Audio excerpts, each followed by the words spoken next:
Dangi, master, her hoarse voice held bewilderedness. Her black eyes held endless confusion as her brain slowly processed the fact that the bullet penetrated her body. She was in a daze. I've been loyal to the company. I didn't do anything wrong. So why? She knelt down as the pain spread through my body. But the betrayal she felt was more painful than the actual wound. You're too strong. The higher-ups deemed you as a threat. He narrowed his eyes. Those geezers. So you just obeyed. Her voice cracked. She couldn't hold back the tears trickling down her face. She felt wronged. I served the company for so many years. Her brows furrowed as her long eyelashes lowered. Her delicate features slowly became deathly pale. We are grateful for that. His cold red eyes sent chills down her spine. His voice was void of any emotions. You were a great sniper. Her pupils constricted as she let out a pained chuckle. Her eyes were hinted with craziness as her silver hair swayed along with the wind. She felt her strength slowly fading away. A sense of helplessness flooded her body. Master, I was never important to you, was I? I'm merely a tool to you. Her master was the one who picked her up. He was the one who picked her up. He was the one who gave her a new life. She trusted him unconditionally, even though he had betrayed her. The feeling of hate wasn't able to form itself. The taste of blood lingered on her tongue. The blood she was holding back surged up, leaving her no choice but to let it out. Her gaze slowly moved to her injury. It would be too late, even if an ambulance is called. The blood rushing out at a rapid rate told her her life was coming to an end. I expected someday this life as an assassin would bite me back, but never have I once thought that you would be the one to take my life. She let out a helpless chuckle. I, Scarlet Lily, the best sniper in this century, refuse to die like this. I refuse to die like this. I refuse to die.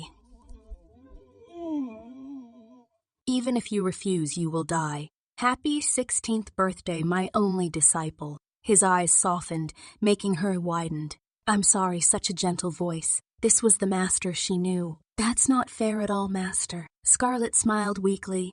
But thank you, for picking me up. Maybe she had to pay for taking so many lives. But to think the one who'd take her life is him, her own teacher, the person she looked up to the most, but he was the one who saved her, so it's only right that her life belonged to him. She closed her eyes as the dizziness took over. It seems like, Princess Freya, you woke up, thank goodness. I'm going to inform His Majesty. Scarlet, or now known as Freya, held her head and let out a low grunt. She blinked away the tears and slowly adjusted her eyes to the light of the room. Her memories slowly returned to her. She was the princess of the northern part of the demon realm, Freya Antinea Lethenia, who just turned 5. She blacked out after an assassination attempt and now retrieved the memories of her past life. Her past life was complicated, so she wasn't in a hurry to recall it and sort it out. The main point was, this freaking world was a freaking stallion novel she read in her past life. Not some romance novel she always read, but a stallion novel she read out of curiosity. She originally was going to read the one with a high rating, but she clicked the wrong link accidentally. She gritted her teeth and read everything, trying to find what was so enjoyable about this. It wasn't until she finished everything that she realized she read a 1-star novel. Freya almost smashed her computer that day. Thanks to that, she had a deep impression of the novel, but the main issue was, she's a harem member of the hero. She felt like fainting after recalling the shitty plot. Her father was one of the bosses the hero faced to get stronger, and the hero killed him. Freya, are you feeling better? The man's voice stopped her train of thoughts. Speak of the devil. Daddy. Freya raised her arms as Arch took her into his arms. She couldn't help but let her tears out as she recalled the painful memory of getting killed. Does it hurt? Arch's brows furrowed, his tone laced with worry. Freya shook her head. How can this man be the demon king described in the novel? Look at how doting he is towards his daughter. The anxiety in her heart still hasn't calmed down. Was this all a coincidence? Maybe it was all a dream, but it felt too real. The details are inexplicably clear, too. Leroy Lafenia, the demon king who governed the north, with stunning purple hair and pale aquamarine eyes, he was one of the most attractive and most wronged characters in the novel. Demons are immortal, so he would always look like he's in his 20s, and she herself was one of the protagonist's wife. She doesn't want to get married to a man with 15 wives, but if this world really was that novel... She finally found out why she was targeted so much. The daughter of the demon king of the north and the angel of purity and healing, the forbidden child of 3 realms. Her existence itself was a sin. It was this reason that made humans deemed that her father Rai. And so, they summoned the protagonist from his world as the hero who would kill the demon king. But these humans knew nothing. How could her father resort into something so lowly? Freya clicked her tongue at the thought. And that protagonist who found out the truth at the last moment, literally when his sword already pierced through Arch's heart, felt so guilty and so accepted the Demon King's request to protect his only daughter. Originally, Freya's appearance was already very lovable. Her cotton pink hair was fluffy and long, and the aquamarine eyes she inherited from Archie would curve into a cute arc whenever she smiled. Of course, the hero's way of protection was to make her into his wife. This plot is going to be the death of her, except for being overpowered and having sex like a dog in Rut. What else can the protagonist do? Since he deals with everything using his organ, maybe it'll be all fine if she cuts it off before he's strong enough. Maybe not. Being responsible for a man. She shuddered at the thought. Freya finally opened her eyes after sorting out the information in such a short time, but what she saw made her eyes widen. A pink rectangle that was almost transparent was floating right in front of her eyes. The words were clearly written in black. She subconsciously tightened the hold on Arch's clothes, and so her father saw her pale face. "What's wrong? Does it hurt after all?" His voice snapped her out of the trance. "Task? Prevent the death of the Demon King, Leroy Lafenia. Leroy Lafenia time limit. 13 years punishment. Death instructions. Refer to the task. It is what it is." She was, of course, going to prevent her father from dying, but what the heck was this in front of her? A system. "Daddy, can you see the pink box?" she asked cautiously. She rubbed her eyes just to reconfirm. Yup, it was still there. Freya thought to herself, "Don't tell me this is what I think it is. Is there something wrong?" "I see nothing." Arch turned his head but saw nothing. There was a feeling of déjà vu as she recalled the first time she saw numbers on top of people's head. It turned out it was the kill count of the person. For the record, her father's number was over 200. "Must be my imagination," Freya smiled and reassured.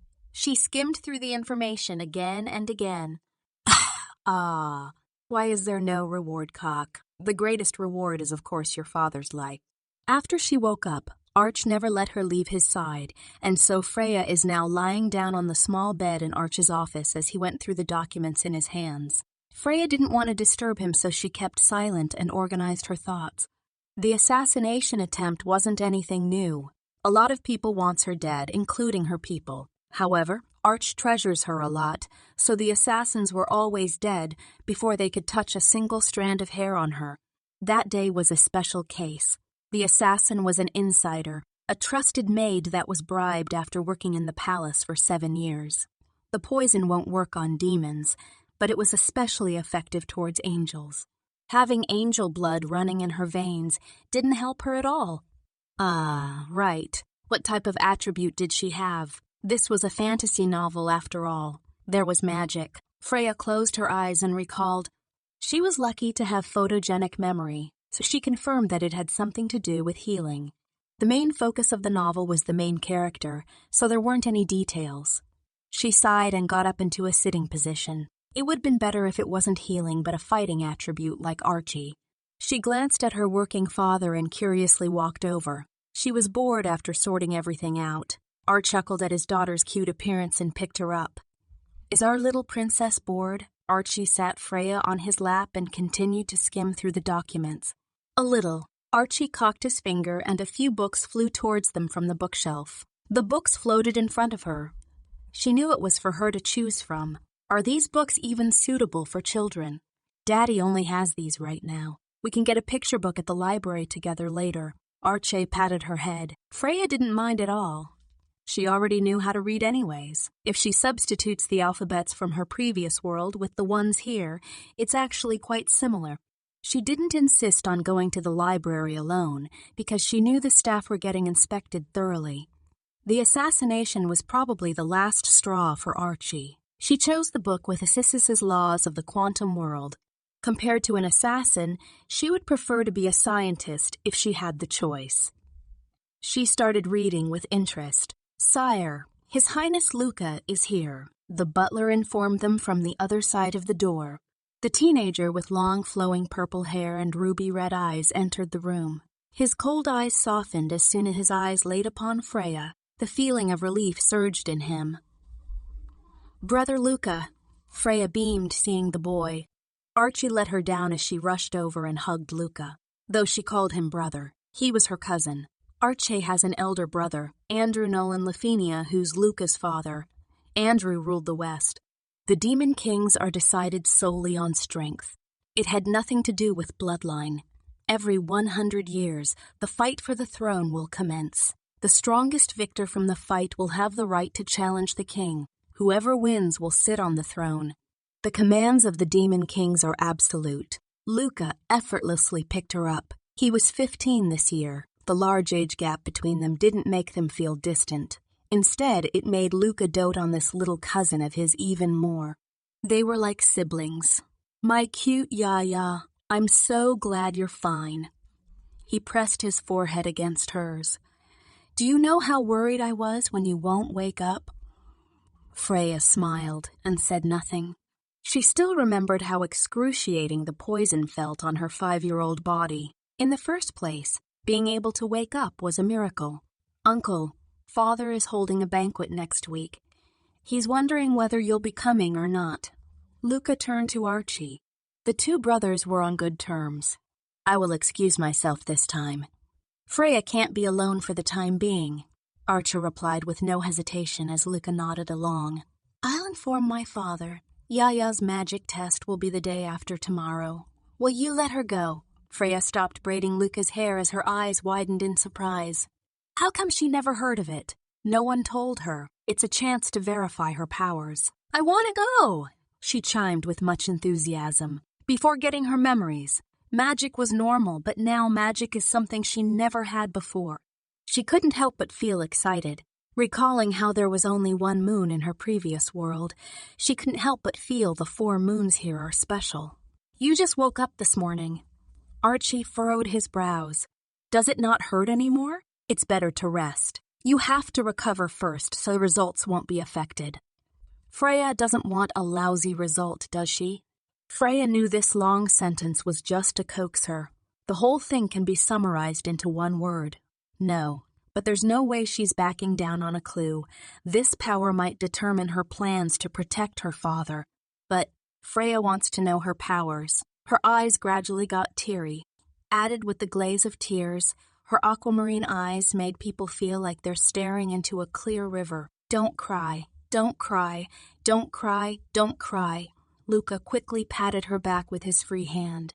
Freya's arms around his neck tightened as tears trickled down her face. She held the expression of a dejected puppy. She wasn't an assassin for nothing, though she frequented snipers and guns, but there were still times she had to seduce her way through. She acted as a pitiful drunk pianist, a model going to the wrong room, and many more. She never sold her body for work. At most, it was wearing revealing clothing. Freya heard Arch sighed. "I'll have the examiners come to the palace." Her eyes shined as she looked up. "Really?" Daddy promised. "No take-backs. Brother Luca is the witness." Both of them looked at each other helplessly. What can they do when faced with such a cute little thing? "Daddy! Daddy! Wake up!" Freya jumped up and down on the bed. Even after regaining her memories, she decided to act like a typical 5-year-old. It wasn't because she didn't want anyone to know her secret, but because she wanted to experience a nice childhood this time. Although she doesn't have a mother, she still had a loving father, a cousin that dotes on her, and her uncle that treated her no differently from his own daughter. In her last life, she had no one when she was a child. Compared to then, it was much better now. Arch grunted as he woke up. His toned abdominal muscles revealed itself through the thin sleepwear. He looked like a panther waking up from its nap. Freya couldn't help taking a second glance at the abs. She wanted to have abs, too. She only has baby fat now. She couldn't help but squeeze her tummy and look at her father's stomach enviously. Life is so unfair. She heard Arch chuckle and looked up. You want to have abs? Arch's eyes held amusement. Freya didn't care about hiding the truth and nodded. She had them in her last life. She will have them in her last life, too. Seeing the fire of determination burning in her eyes, Arch held back from laughing and picked her up. He took her back to her room and let the maids dress her, though she felt shy having others dress her as she wasn't used to it. She was still very obedient. When she was done, Arch was already dressed and waiting for her outside. She blinked at her father and looked at herself with the help of a window. Their clothes were matching in color. She was wearing a baby blue dress with her hair tied into pigtails. It was very cute, as expected of the most beautiful woman in the hero's harem. Freya raised her arms as Arch picked her up as usual. Daddy, is the magic test hard? She rested her chin on his shoulder, eyes half-lidded. She was so excited that she didn't sleep the previous night, and now the enthusiasm she had in the morning was used up. Freya felt her eyes threatening to close. At last she could only give in. A child's body was hard to control. You don't really have to do anything. We demons have our powers sealed up the moment we're born. It's just removing the seal. After that, we only need to see what your powers are. Don't worry, Arch explained patiently, but his daughter didn't reply to him. Freya. He felt her even breathing and smiled softly. It seemed like her energy was drained. He knew she didn't sleep from tossing and turning all night. Arch continued his way to the banquet hall with stable steps. Freya, we're here. Archie patted her back gently. The examiners were all stunned. Was this their king? That cold, merciless demon king who killed others without batting an eye can talk with such a dotting voice? Freya opened her eyes and yawned. She rubbed her eyes to energize herself. Her actions were so adorable that it left the examiners stunned, but Freya didn't notice. They were all convinced such a cute existence really can melt any ice mountain. Hello, Freya greeted with a nod. There was no need to be formal in the demon realm as long as your rank is high. Aside from the demon kings, there was no one else that she needed to be formal with. Your Majesty. Your Highness. They all kneeled down on one knee. Rise. Archie didn't even pay them any heed. He was busy restraining Freya from rubbing her eyes. Your Highness, please sit here. One of them beckoned politely.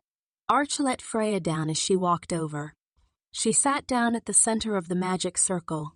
It started to glow. Half of the circle was pink and the others blue. It blended into a light purple hue in the middle. Her eyes held her astonishment. It was such a pretty sight. The light faded after 15 minutes. She blinked confusedly. Freya didn't feel any change in her body. She furrowed her brows and looked up. Everyone's eyes were wide open. Even Arch's expression held faint surprise. She quickly realized something was wrong. Was it because her power sucks? Coo, daddy. Her sweet voice reverberated in the empty hall, snapping everyone out of their trance. Freya, come here. Archie kneeled down with one leg. She went over to get picked up. Is there something wrong with my powers? She buried her face into the crook of his neck dejectedly. No, there's nothing wrong. Archie shot the examiners a glare to make sure they keep their mouths shut. I want to be alone with my daughter. Wait for my command in the next room. Who dares disobey? The examiners didn't dare to dilly. Dalian headed to the side room of the banquet hall. Tell Daddy, can you see a number on top of Daddy's head? Arch asked in a serious tone. Freya nodded. I can see that since a long time ago. Do you know what it means? Yes, it's how many people Daddy killed, Freya replied with not much thought. She figured it out a long time ago. Aren't you scared? Arch asked. Freya could feel his fingers trembling. So that's how it is. He was scared of being closed off by his daughter. No, why should I be? Freya tilted her head in genuine confusion. I know Daddy won't hurt me. Arch felt relieved, but he couldn't help but ask, do you know how severe taking a life is? Of course she knows. The lives she took weren't a small number either. She started killing when she was 12 in her last life. Freya knows. She smiled and nuzzled her cheek against her father's. But Freya doesn't care how many lives are taken as long as Daddy is safe, because she was going to kill the hero if he dared step into the demon realm. She won't hesitate. Reasoning with him will put her in a disadvantage. So what if he was innocent? How many innocent lives has she claimed? One more won't make a difference. Arch looked at his daughter as his eyes widened. His daughter was saying something quite ruthless, though it was touching in some way. Can Dad tell me what's wrong with my powers? She steered the topic back to its original track. Arch sighed. He tried to hide this fact for 5 years. He didn't want his daughter to feel different from others. He didn't want her to know that many wanted her dead. Such a lovely child, why should she endure the discrimination of others? Your powers unsealed itself some time ago, because you have angel blood, Arch explained in a soft tone. You have healing attributes that follow after your mother. Freya, your mother is an angel. You are the child of a demon and an angel. Freya let out an, "Oh!" Her face held indifference. How does my healing powers work? How do I activate it? Archie didn't know what reaction he was expecting, but he certainly didn't expect this. Wasn't his daughter too calm? She was more interested in her powers than her birth origin. As if knowing his thoughts, Freya reassured him, as long as Daddy is by my side. I honestly don't care. And I honestly don't care. And I already knew all along. Knew all along. How did she know? He's banned anyone from saying things related to his ex-lover in front of his child. Freya wasn't lying. Before regaining her memories, she was already a precocious child. She was very good at reading expressions and atmospheres. She knew others looked at her weirdly, like she was some special animal in a zoo. She knew her father was trying to hide something from her. She knew she wasn't normal and her birth must not be simple, especially when she saw her father's kill count rising in front of her. She knew he dealt with an assassin. It was normal for royals to be targeted, but she was targeted too often.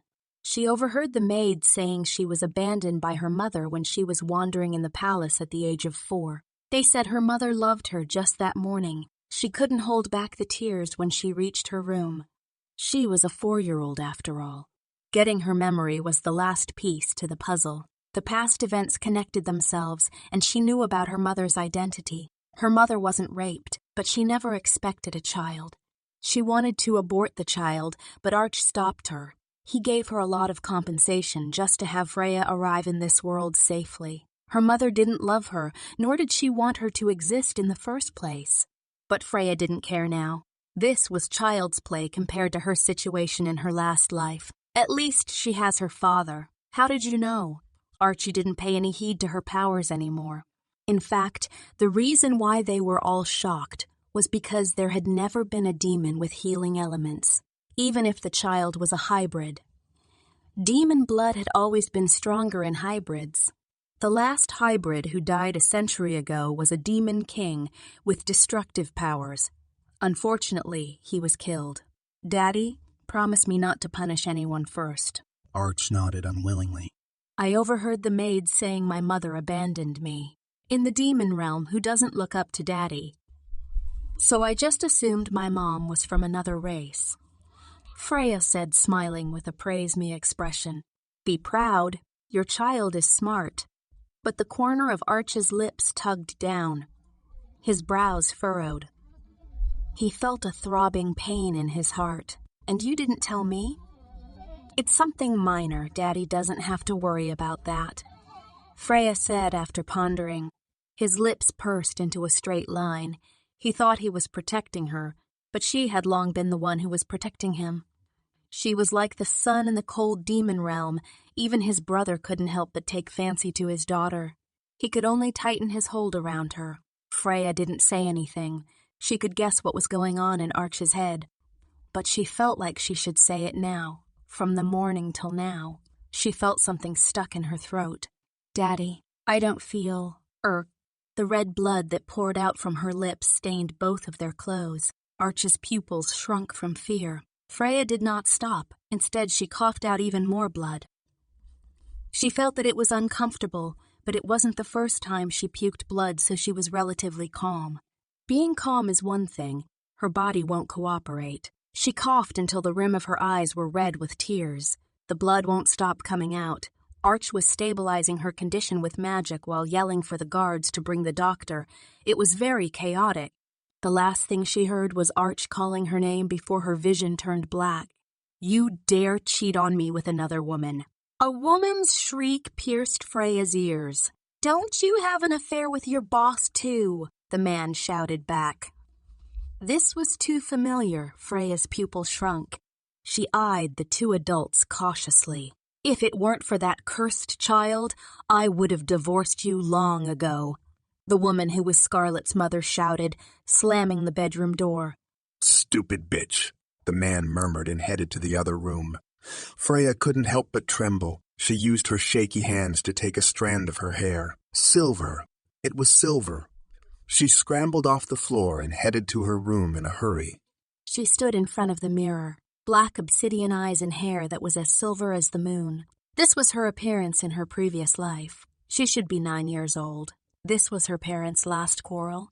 They would divorce in a few minutes. She looked at her pathetic appearance, full of bruises and scars. Freya gritted her teeth. Why was she back? She hated her life as Scarlet Lily. She threw a punch at the mirror out of frustration. The blood trickling down her hand contrasted with her pale white skin. Her eyes widened when she looked into the mirror. There were tears running down her cheeks. She rarely cried in her past life. She let out a dry chuckle. It seems like it was easier when she had nothing. When one has nothing, one can only gain, but when one has everything, one can only lose. She wanted to see her dad. "Scarlet, come downstairs right now." Freya calmed down immediately and wore a poker face. She dragged her body down the stairs. She was in a panic when she realized where she was. So she didn't notice, but now she felt like there were thorns piercing her body all over. Mother, father. She greeted with no emotions at all and kept her head down. "Your mother's leaving," the man sneered. "Aren't you leaving too?" the woman scoffed. Scarlet kept silent. This was how she was abandoned in her last life, but that time, she begged them not to go. She begged them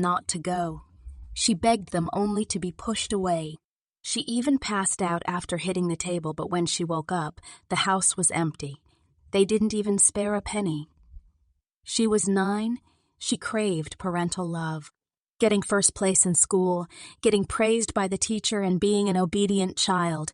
She's done it all. Her parents treated her like she was air, occasionally beating her up when they're frustrated with their partner. She couldn't stop her body from trembling. Freya couldn't help the hopeless smile that crept onto her face. She was still afraid. Being abandoned wasn't a good feeling. So many years had passed, but she still couldn't move on from this point. This turning point of her life was simply obnoxious. Everything started after her parents abandoned her. A surge of overwhelming dizziness surged over her. The memories that she pushed away came flowing back to her. The little girl sat under the table and didn't move for several days, but she got hungry. She had no money and could only search in the trash can, grabbing whatever she could. She wandered the streets trying her best to find an orphanage. It was supposed to be easy, but her parents never officially disowned her.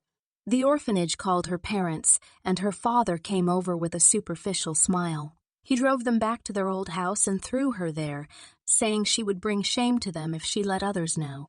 Little Scarlet was locked inside that deserted house with a few loaves of bread and a box filled with mineral water. The food and water lasted over a week. She had to climb through the window to get out and headed to her school. The teachers were all shocked. Her parents stopped by the other day and informed them that she was transferring to another school. Some teachers pitied her and gave her some money, but what can that little money do? It wasn't until she was 11 that her master picked her up. She entered a new hell.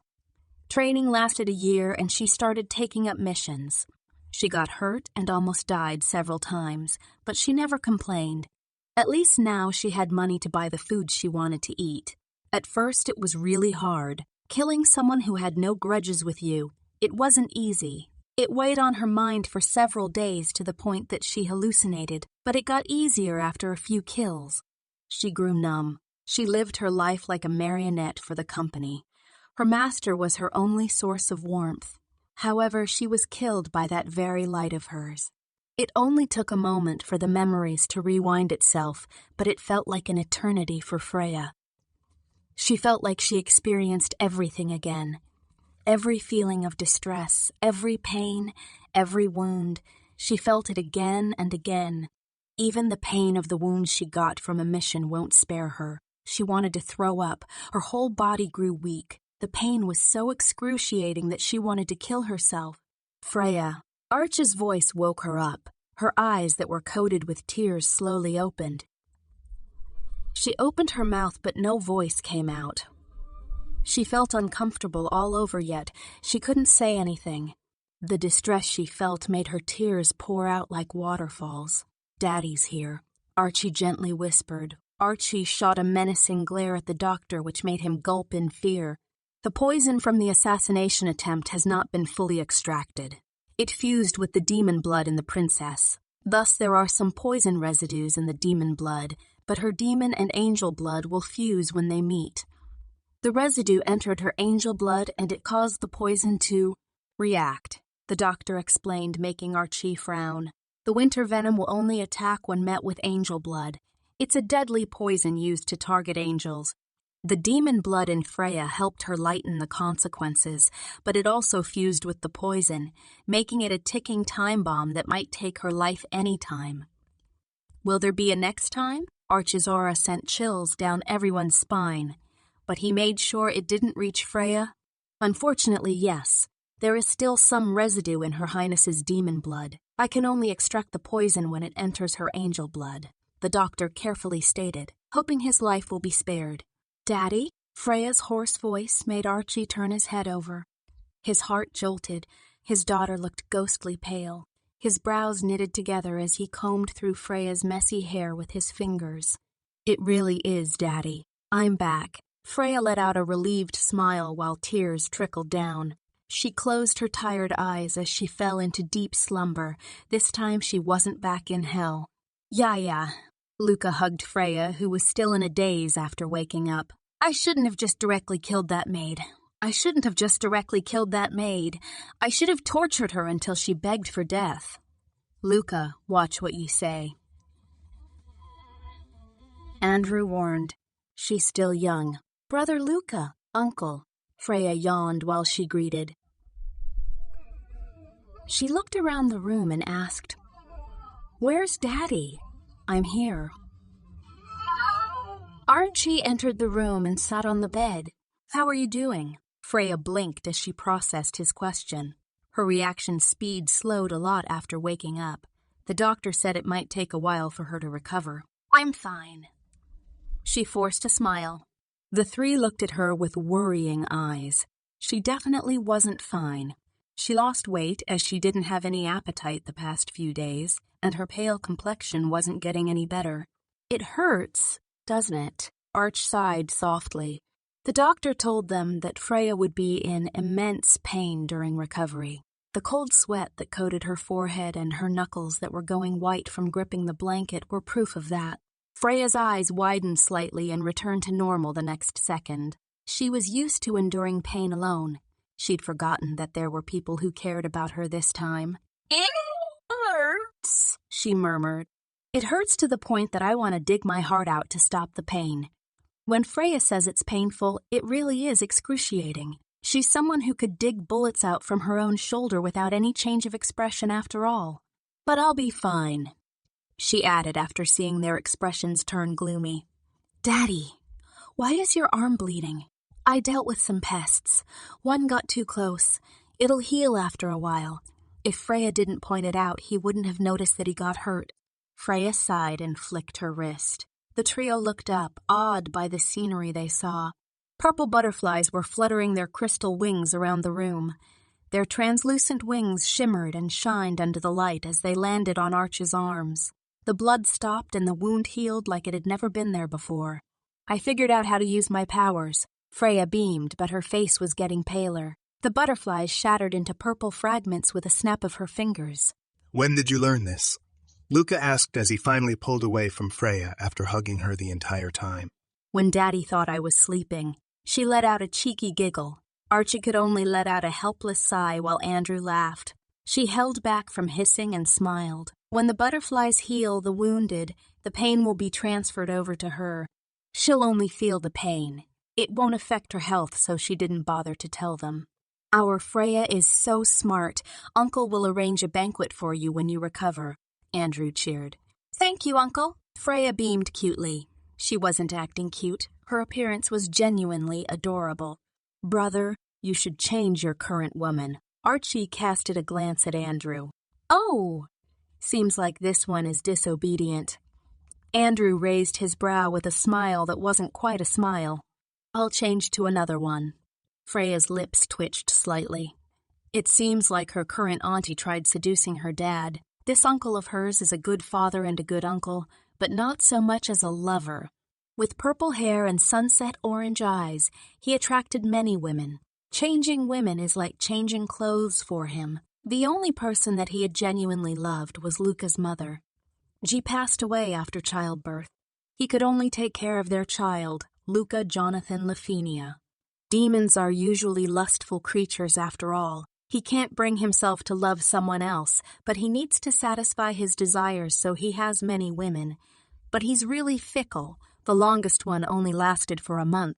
Luca understands, so he never hated his father for that. Even Archie, who has great self-control, closes himself off when his heat comes. During that time, Andrew would always be the one taking care of Freya, since many women would be coming in and out of the palace. Heat only comes once a year and lasts for a week, so Freya could see Archie after a week. Usually, heat will be spent with one's partner, but Arch had no plans on finding a lover. Freya knows about her father's miserable love life, so she never pushed it. Being dumped and cheated by the people he gave his heart to again and again must have left a big impact on him.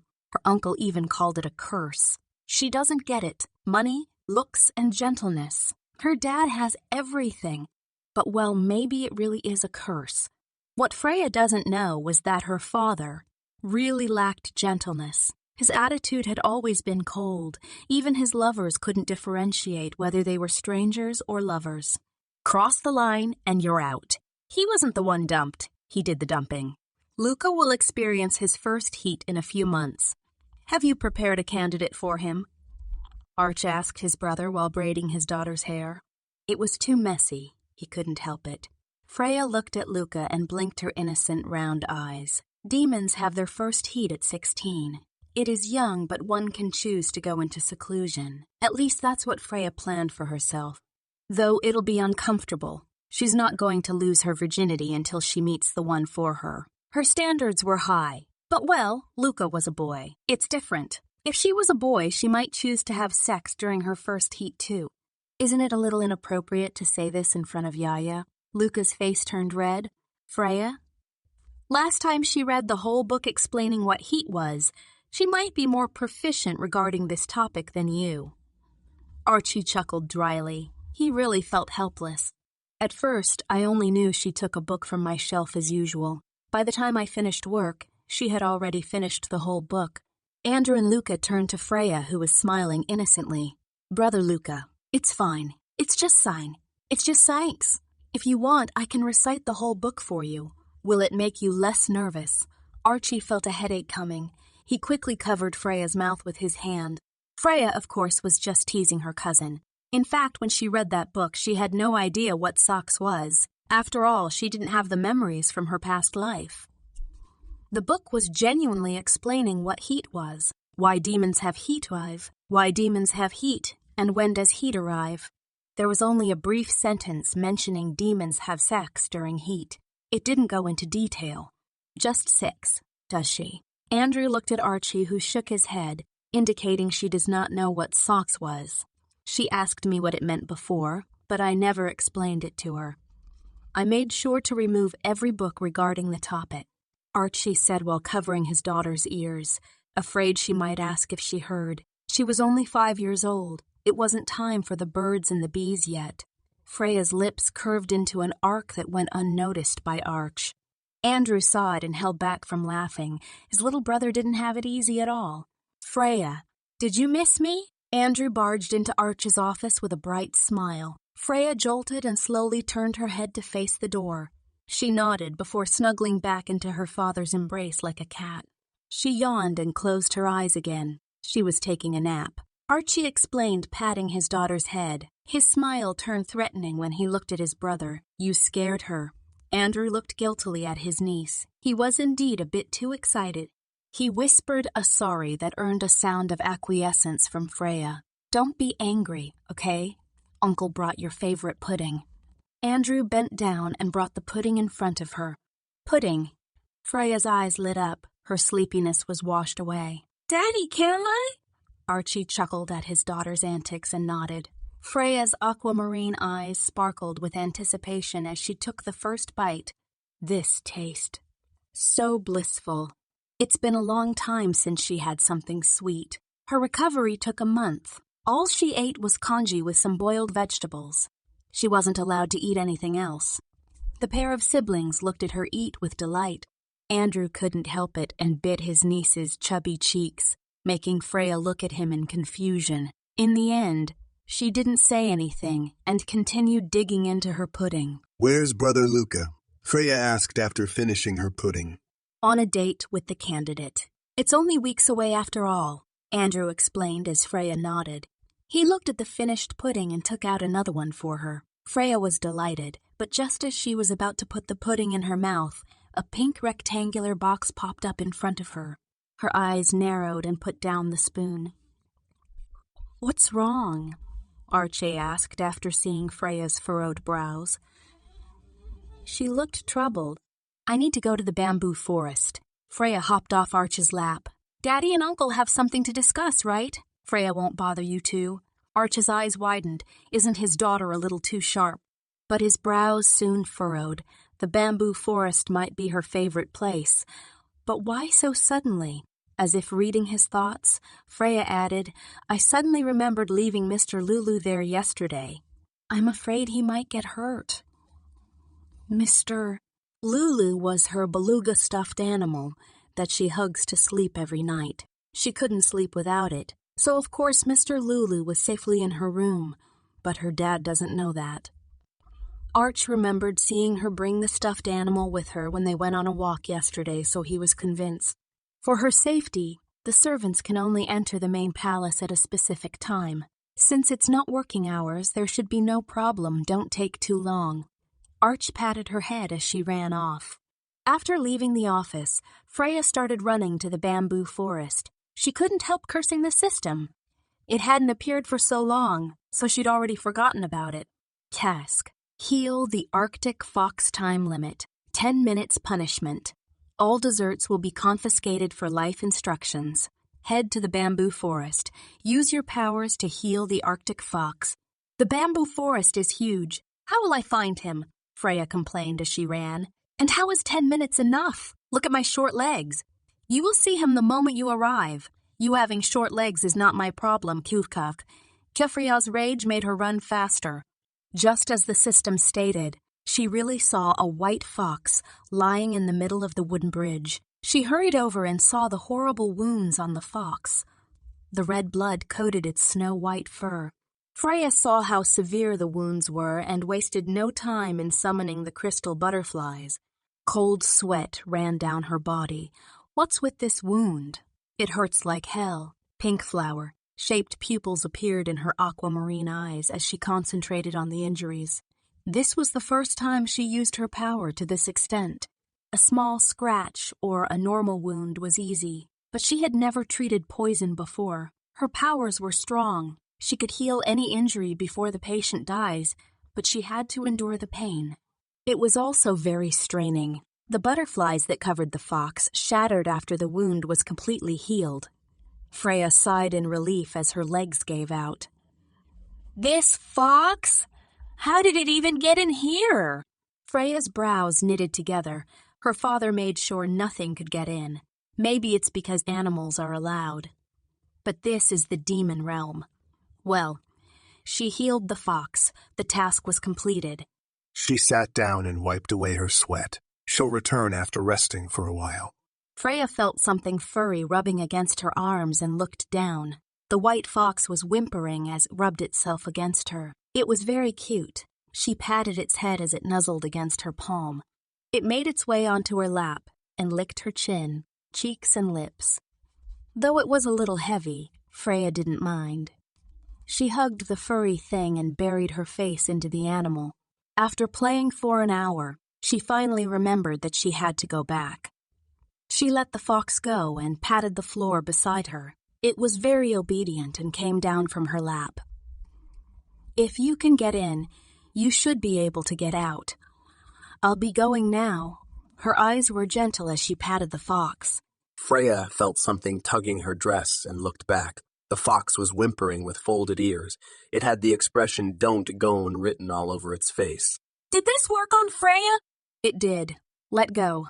My dad will get worried if I don't return," Freya said, helplessly avoiding the pitiful gaze directed at her.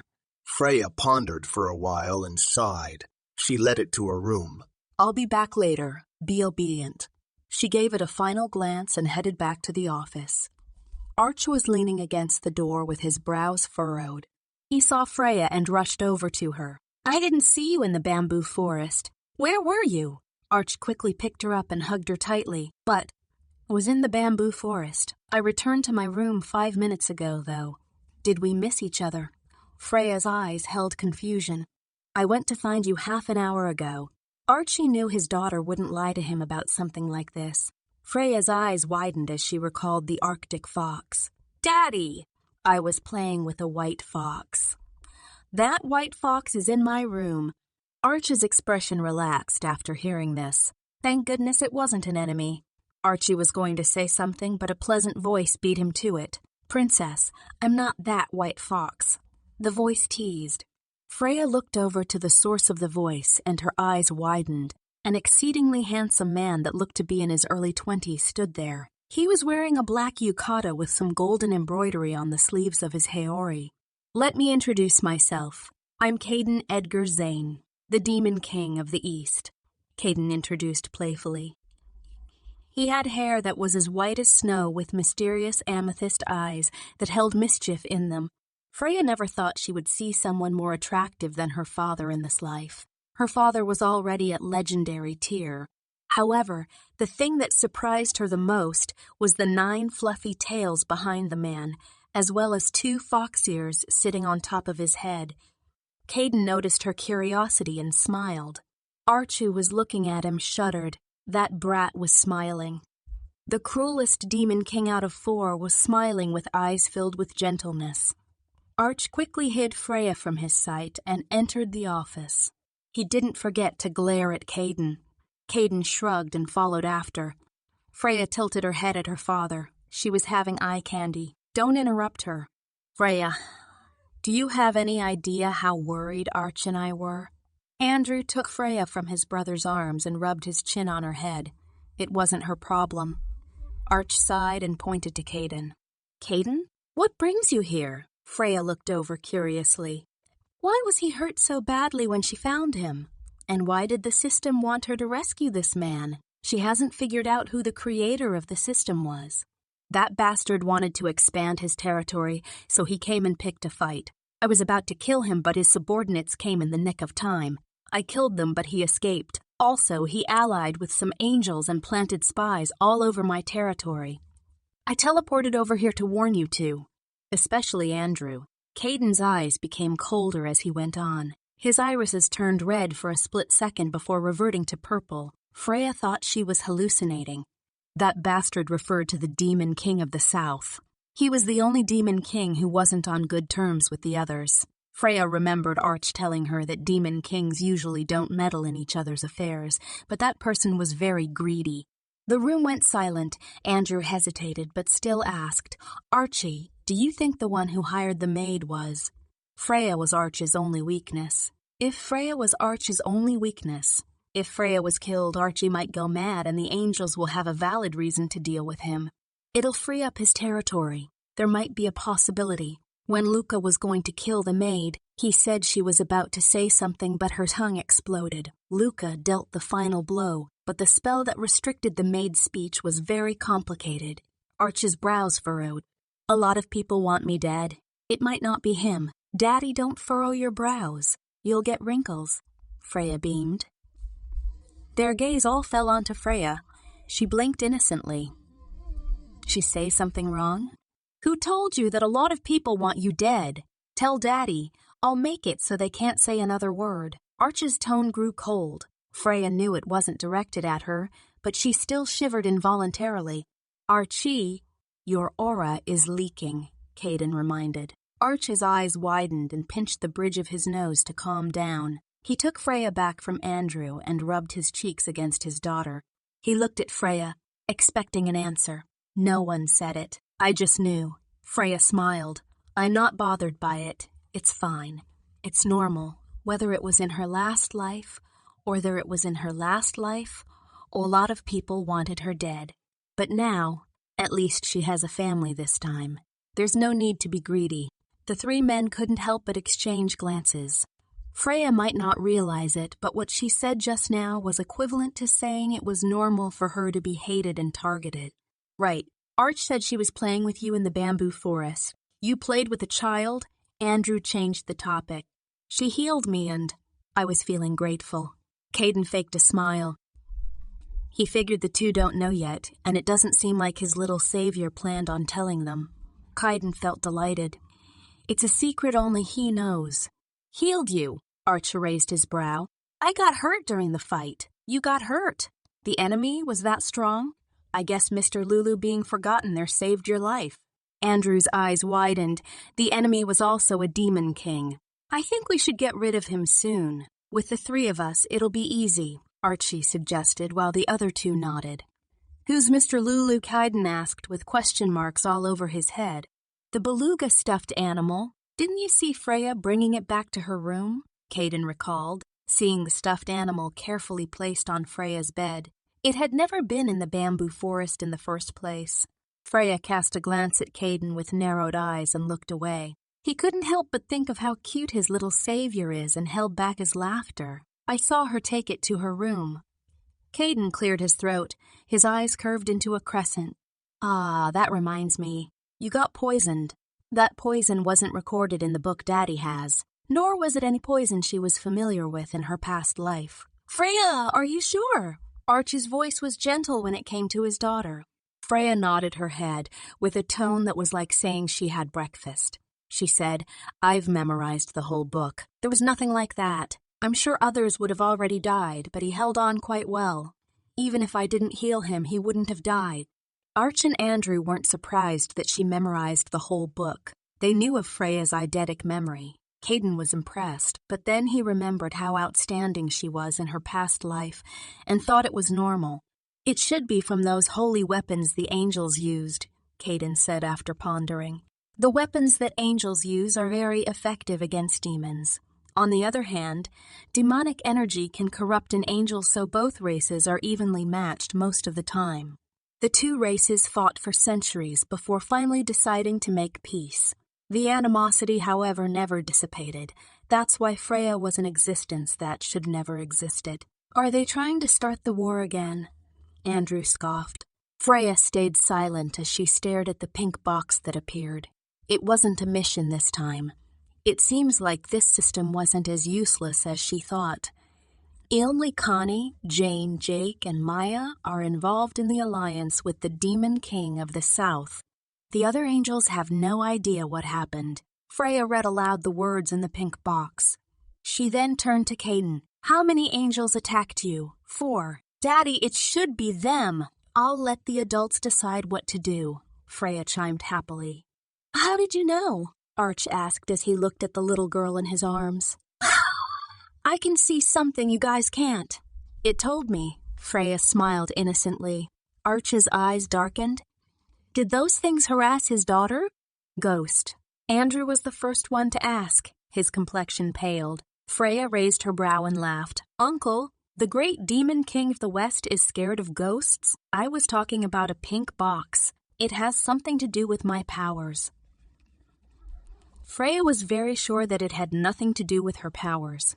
The system is independent. It's not something she could control like the crystal butterflies, but she was too lazy to explain. Caden looked at Freya. This girl definitely said misleading words on purpose. Freya saw his gaze on her, and her smile deepened as if confirming his speculation. However, her smile disappeared the next second. Freya's eyes turned dark. Her killing intent soared as she sneered. Do you think my butterflies can only heal? Fucking chameleon. Hundreds of thousands of crystal butterflies flew around the room with a snap of her fingers. Freya's butterflies gathered at the corner of the room after fluttering around, surrounding whoever that was. Looks like I was found out. The man let out a hearty laugh. Your killing intent was really scary. I almost thought Arch was the one emitting it. Freya's eyes widened after hearing the voice. Displeasure flashed through her eyes. She waved her hands, and the butterflies turned into crystal shards. It rained down the room before disappearing into the ground. She burrowed her face into the crook of Arch's neck. Arch patted her head in comfort and looked at the guest. He glanced at the man before turning to Freya. When did you learn how to curse? Freya was speechless. Aren't you going to greet your father? She leaned back a little to face Arch. Uncle used it last time. Why can't I? She tilted her head innocently as she apologized to Andrew in her heart. Brother, Arch's one word sent chills down Andrew's spine. But Freya won't use it anymore, so don't scold Uncle, okay? She pleaded cutely. Archie could only sigh and let his brother off this time. What brings you here, Father? Andrew asked the man in white, whose hair was tied up into a high ponytail. Freya cast her grandfather a glance. He looked exactly like her uncle, except there were wrinkles under his eyes. She heard from her uncle that her grandfather cultivated into a demon when he was 50 or something, so he looks older. He was originally human, unlike Archie and Andrew, who were born as demons. She turned her gaze away and continued burrowing into her father, wanting to find a sense of security. Oh dear, she's still scared of me, it seems. Who wouldn't be scared of someone who tried to kill them? Freya's eyes darkened as she curled up even more. It's not like she could snipe a nuke's head off without a sniper. Arch sensed his daughter's uneasiness and tightened his hold. I still don't understand why you wanted this thing to be born. Archie, I am very disappointed in you. Why mixed in filthy blood in our lineage? Anouk sighed. She should have never been born.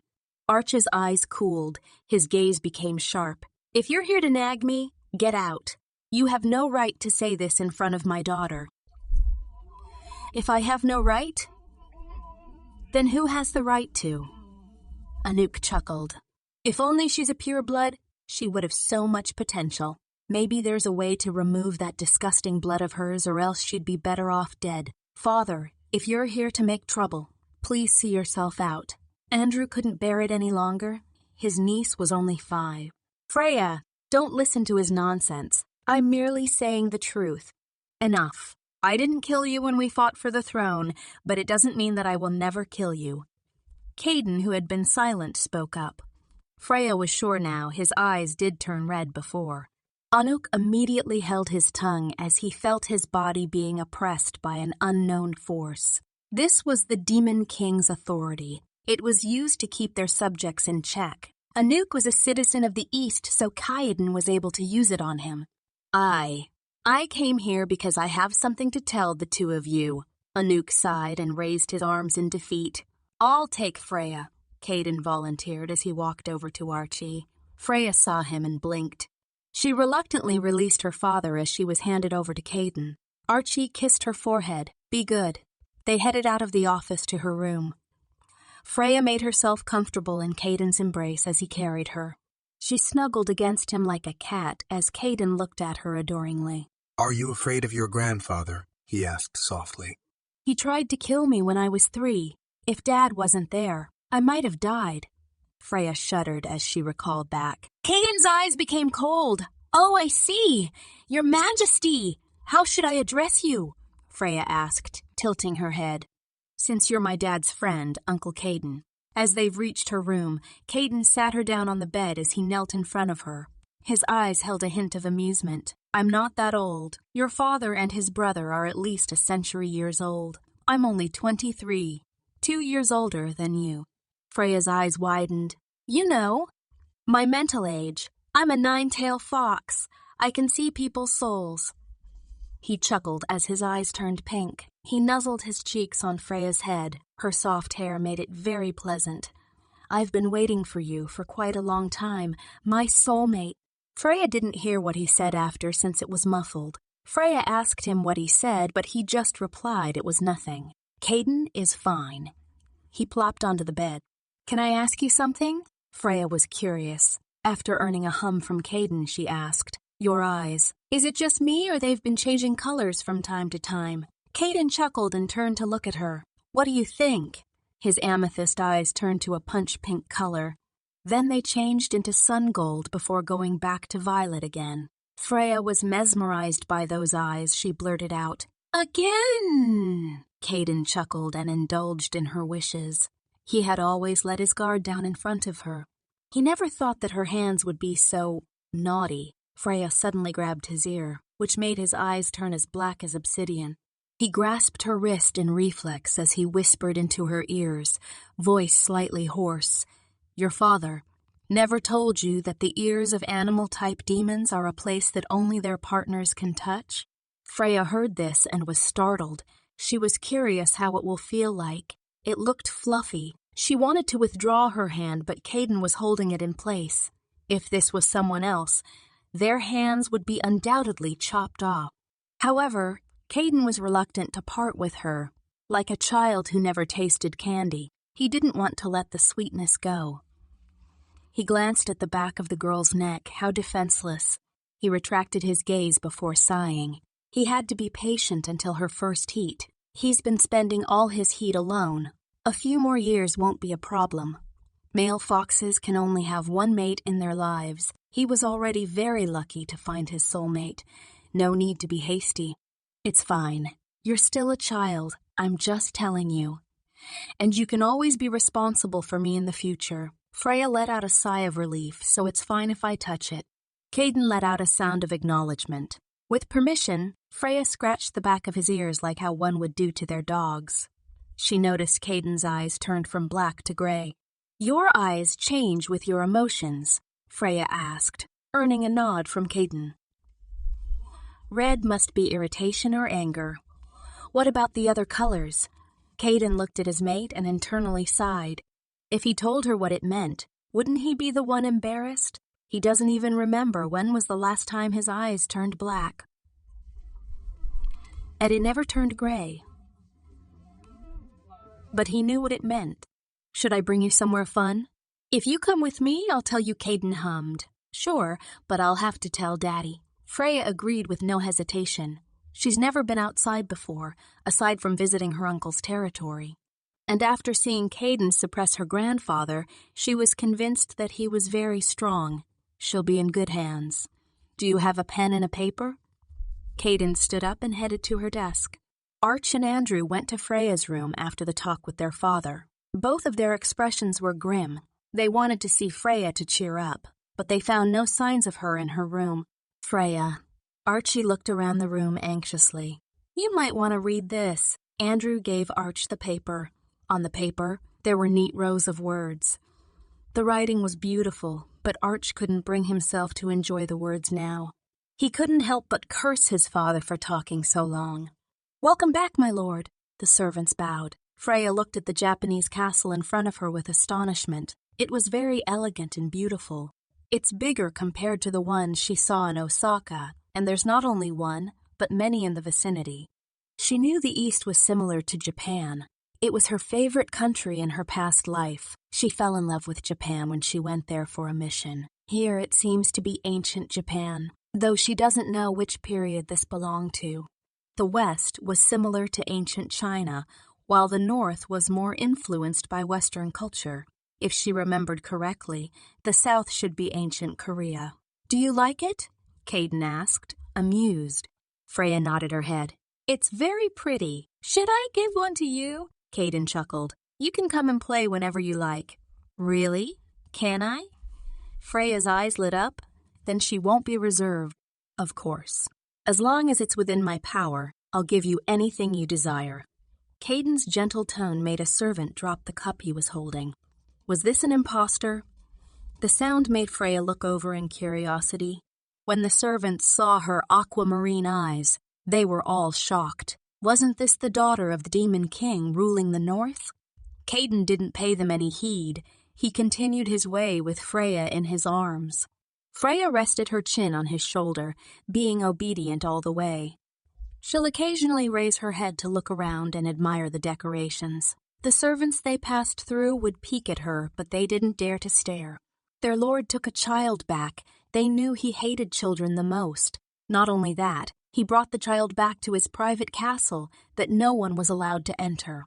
"Where are we?" Freya asked as she looked around. "Such a huge room. There's even a hot spring in the middle of the room." "My room," Caden smiled.